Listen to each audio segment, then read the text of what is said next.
بسم اللہ الرحمن الرحیم نحمدہ ونصلی ونسلم علی رسولہ الکریم اما بعد۔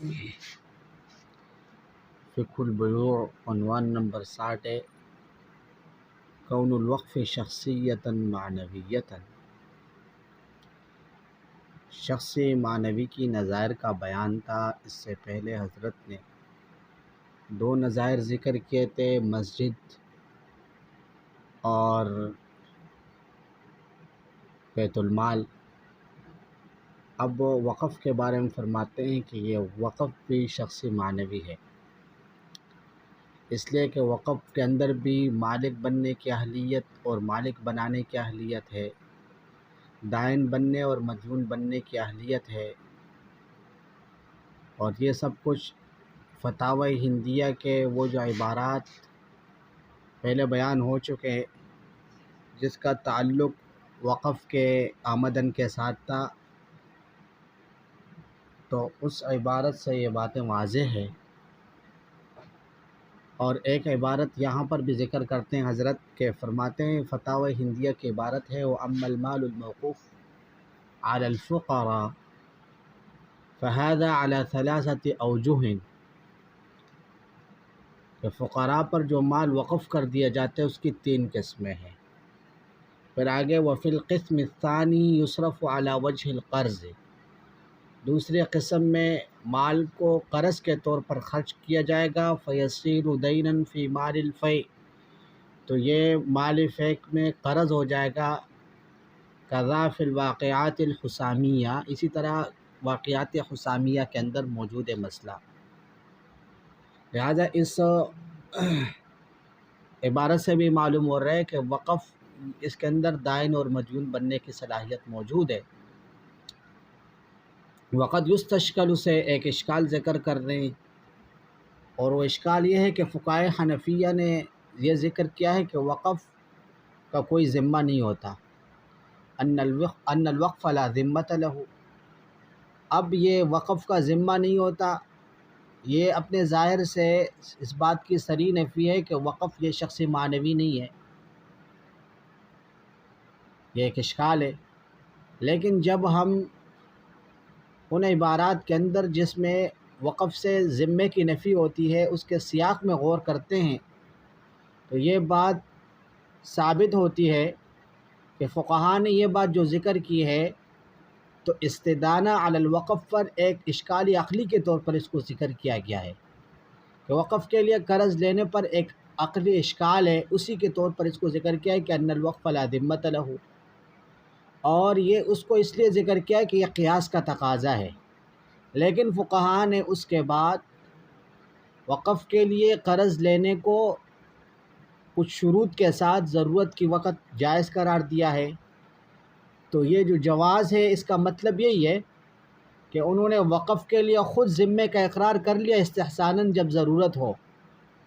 چنانچہ در المختار میں علامہ خسکفی فرماتے ہیں لا تجوز الاستنادۃ علی الوقف الا اذا احتیج الیہ لمصلحۃ الوقف، وقف کے اوپر استدانہ جائز نہیں ہے، ہاں البتہ اگر ضرورت ہو قرض لینے کی طرف، لمصلحۃ الوقف، وقف کی مصلحت کے لیے ضرورت ہو تو پھر جائز ہے۔ علامہ ابن عابدین شامی رحمہ اللہ اس عبارت کے تحت فرماتے ہیں کہ قولہ لا تجوز الاستدانہ علی الوقف ای ان لم تکن بامر الواقف، کہ اگر یہ وقف کرنے والے کے حکم سے نہ ہو تو پھر استدانہ قرض لینا جائز نہیں ہے۔ وہذا بخلاف الوصی، اور یہ وقف وصی کے خلاف ہے۔ وصی یعنی جس کو ایک آدمی نے اپنے مرنے کے بعد اپنے بچوں، یتیم بچوں کا ذمہ وار بنا دیا، وصی بنا دیا، تو فإن له، وصی کو یہ اختیار ہے ان یشتری للیتیم بنصیحۃ بلا ضرورہ، کہ وہ قرض کا سودا بھی کر سکتا ہے یتیم کے لیے بغیر ضرورت کے بھی، اس لیے کہ وہاں پر دین ابتداءً ذمے پر ثابت ہوتا ہے، یتیم کا ذمہ صحیح موجود ہے، یتیم معلوم ہے، لہٰذا اس سے مطالبے کا تصور ہو سکتا ہے۔ وقف کے لیے ذمہ ثابت نہیں، اور وقف کے اندر جن فقراء کا حق ہے تو ان کی کثرت کی وجہ سے ان سے مطالبے کا تصور ممکن نہیں، لہٰذا وہاں پر یہ حق فلا يثبت الا علی القیم، وقف کا جو ذمہ دار ہے، نگران ہے، اسی کے اوپر یہ لازم ہوگا، متولی کے اوپر۔ وما وجب علیہ لا یملک قضاءہ من غلۃ للفقراء، یعنی اگر اس نے قرض لیا تو یہ نگران کے اوپر واجب ہوگا، لہٰذا جب اس کے اوپر واجب ہو گیا تو وہ فقراء کی آمدن سے اس کو پورا نہیں کرے گا۔ ذکرہ ہلال، اس بات کو ہلال رحمہ اللہ نے ذکر کیا ہے۔ اب فرماتے ہیں کہ یہ ایک اشکال عقلی ہے جو اس بات کا تقاضا کرتا ہے کہ وقف کے لیے کسی حال میں بھی قرض لینا جائز نہ ہو، اور وقف کے ذمہ دار کو کے لیے جائز نہ ہو کہ جب وہ وقف کے لیے قرض لے تو وہ پھر اس قرض کو وقف کے آمدن سے لوٹا دے۔ لیکن علامہ ابن عابدین شامی رحمہ اللہ نے اسی پر تعلیق کرتے ہوئے فرمایا وَهَذَا هُوَ الْقِيَاسِ، یہ جو اوپر عبارت ہے تو یہ قیاس کا تقاضا ہے، لَكِنَّهُ تُرِكَ عِنْدَ الضَّرُورَةِ،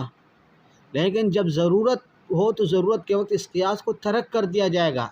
کما ذکر ابو اللیث، جس طرح کہ فقیہ ابو اللیث سمرقندی رحمہ اللہ نے ذکر کیا ہے، وَهُوَ الْمُخْتَارُ، اور یہی مختار مذہب بھی ہے کہ جب قرض لینے کے بغیر کوئی اشارہ نہ ہو تو قاضی کے حکم سے قرض لینا جائز ہے، اگر قاضی قیم سے دور نہ ہو۔ تو اب یہ علامہ ابن عابدین شامی رحمہ اللہ نے وقف کے لیے قرض لینے کی اجازت دی ہے عند الضرورہ، تو اس پر فقہائے متاخرین کا اتفاق ہے، اور اس کا مطلب یہ نہیں ہے، اس کا مطلب صرف یہی ہے کہ یہ جو قیاس ہے کہ وقف کے لیے ذمہ نہیں ہوتا، اس قیاس کو وقف کی مصلحت کے لیے ترک کر دیا گیا ہے، لہٰذا ضرورت کے وقت وقف کے لیے ذمے کو معتبر سمجھا جاتا ہے۔ پھر بعض فقہا نے یہ کوشش کی ہے کہ یہ جو قیاس اصل قیاس ہے کہ ان الوقف لا ذمۃ لہ، تو حتی الامکان اس قیاس سے وہ نہ نکلے، لہٰذا انہوں نے ضرورت کے وقت وقف کے لیے قرض لینے کی جو جواز ہے اس کی تفسیر انہوں نے اس طرح کی ہے کہ یہاں پر قرض لینے والا وہ وقف کا نگران ہوگا، یعنی دائن مدیون وہی بنے گا، اور وہی اپنے مال سے قرض کی ادائیگی کرے گا، اور پھر وقف کی آمدن سے اس کو وصول کرے گا۔ اب انہوں نے اس مسلک کو اس لیے اختیار کیا تاکہ دائن اور مدیون یہ نگران بن جائے، وقف نہ بنے، لیکن اس توجیہ کے اندر دو مضبوط اشکال ہے۔ پہلا اشکال یہ ہے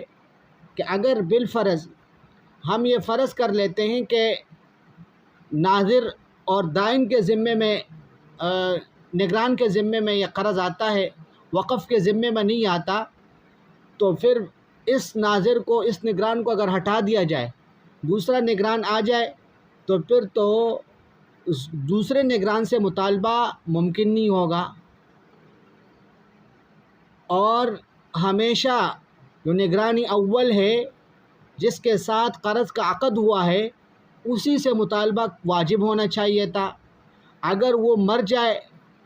تو یہ مطالبہ اس کی ورثاء کی طرف منتقل ہونا چاہیے تھا، حالانکہ یہ تو بداہتاً باطل ہے۔ یہ پہلا اشکال ہے۔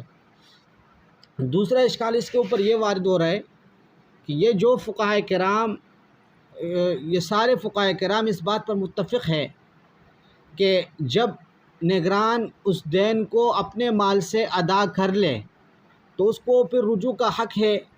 کہ وہ وقف کے آمدن سے اپنا مال وصول کر لے۔ اب یہ جو اس کو رجوع کا حق دیا جاتا ہے تو یہ بھی تو منافی ہے اس بات کی کہ وقف کا ذمہ نہیں ہے، اس لیے کہ وہ قیاس جو علامہ ہلال رحمہ اللہ نے ذکر کیا ہے، اس قیاس سے تو یہ معلوم ہوتا ہے کہ دین وہ نگران کے اوپر ثابت نہیں ہوتا، نگران کے اوپر ثابت ہوتا ہے، وقف کے اوپر ثابت نہیں ہوتا۔ لہٰذا جب نگران کے اوپر ثابت ہوگا تو وہ پھر فقراء کے لیے جو آمدن وقف کا ہے اس سے اس کو ادا نہیں کرے گا۔ لیکن یہاں پر یہ فقہاء کرام تو اس کو رجوع کا حق دیتے ہیں۔ جب وہ اس کو رجوع کا حق دیتے تو رجوع کا حق کا مطلب تو یہی ہے کہ بھائی وہ وقف اس نگران کے لیے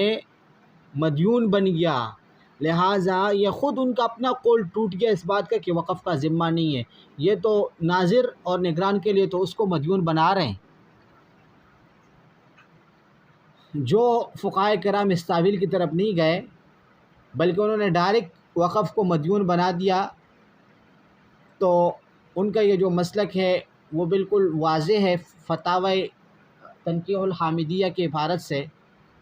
فتاوی تنقیح الحامدیہ کی عبارت ہے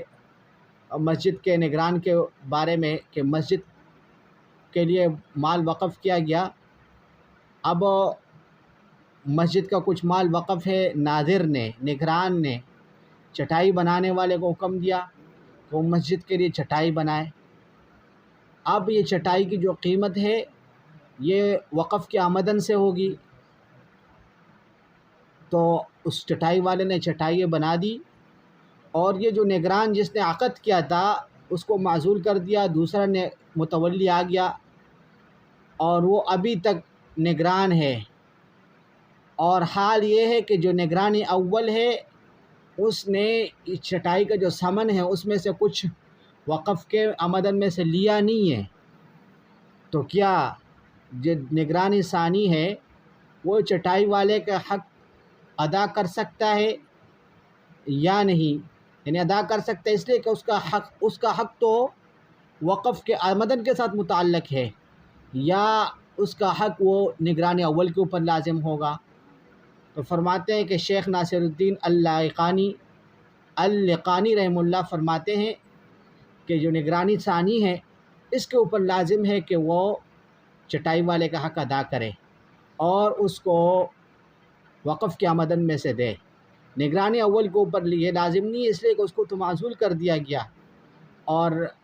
تنقیح الحامدیہ کے اندر فرماتے ہیں ووافقہ سیدی الجد و شیخ تقی الدین الحنبلی،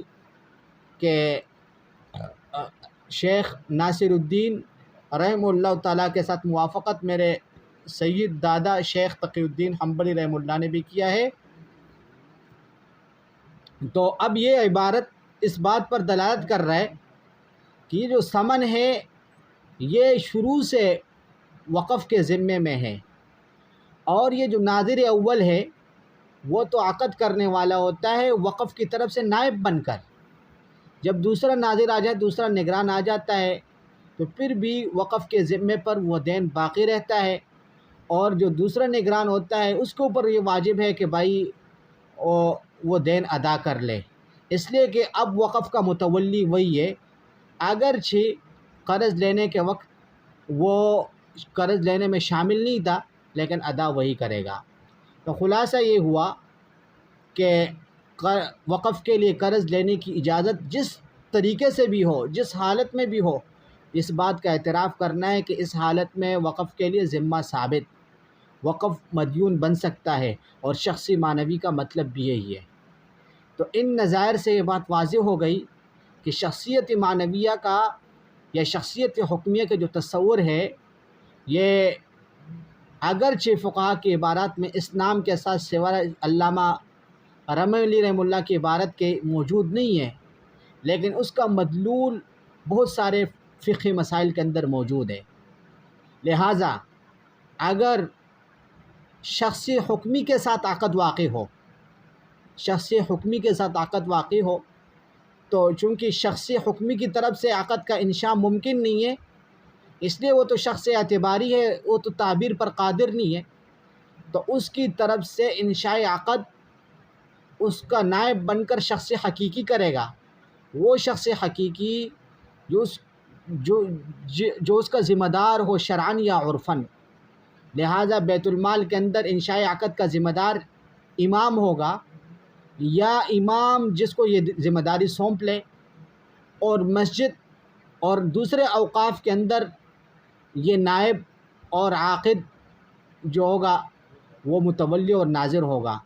لیکن یہ لوگ جو عقد کریں گے تو یہ شخصی معنوی کی طرف سے نائب بن کر کریں گے۔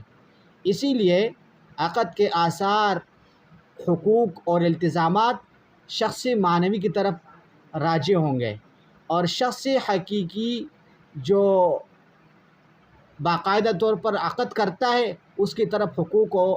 اور التزامات اور آثار راجع نہیں ہوں گے۔ اس کی مثال وہی بچے کی ولی کی طرح ہے، جس طرح کہ حضرت عمر بن الخطاب رضی اللہ تعالیٰ عنہ کا قول پہلے ہم بحث کے شروع میں بیان کر چکے ہیں۔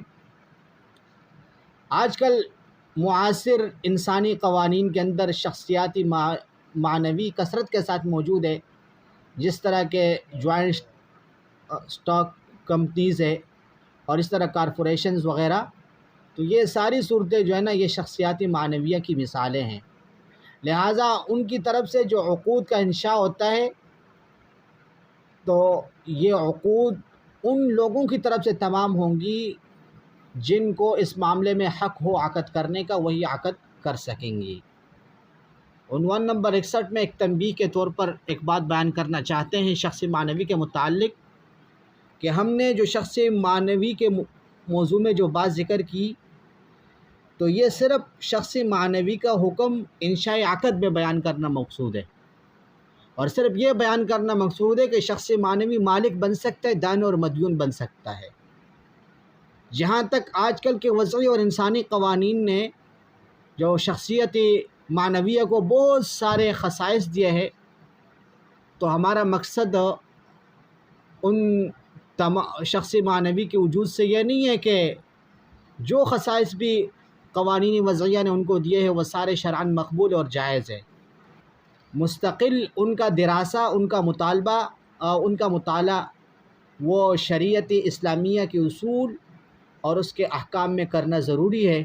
اور یہ اس کا موقع نہیں ہے۔ واللہ سبحانہ و تعالی عالم۔ عنوان نمبر 62 کے اندر فرماتے بیع العبد، غلام کی بیع۔ تو غلام کی بیع وحریت المتعاقدین لیس بشرط لصحت العقد، کہ صحت عقد کے لیے متعاقدین کا آزاد ہونا شرط نہیں، لہٰذا غلام کی خرید و فروخت بھی جائز جب غلام مولا کی طرف سے مأذون ہو، یعنی مولا نے اس کو عقد کی اجازت دی ہو، بیع شراء کی اجازت دی ہو، اور غلام کے اوپر سبھی معزون کے تمام احکام منطبق ہوں گے جس طریقے سے ہم وہ پہلے بیان کر چکے ہیں۔ ہاں البتہ غلام کی بیع کے صحت میں امام شافعی کا اختلاف نہیں ہے۔ بچے کے بیع کے صحت میں تو امام شافعی اختلاف کرتے ہیں، وہ فرماتے ہیں کہ بچہ بالغ ہونے تک اس کا عقد درست نہیں ہے، لیکن غلام کی بیع کے بارے میں کسی کا اختلاف نہیں ہے۔ اور بات یہ ہے کہ غلام کی جو معزونیت ہے، تو اگر مولا اس کو مقید کرنا چاہتا ہے تو امام ظفر اور حنابلہ جس طرح کے بچے کے بارے میں ہم بیان کر چکے ہیں، ان کے نزدیک تقیید جائز ہے، جبکہ حضرات حنفیہ کے ہاں تقیید جائز نہیں۔ واللہ سبحانہ و تعالی اعلم۔ السلام علیکم ورحمۃ اللہ وبرکاتہ۔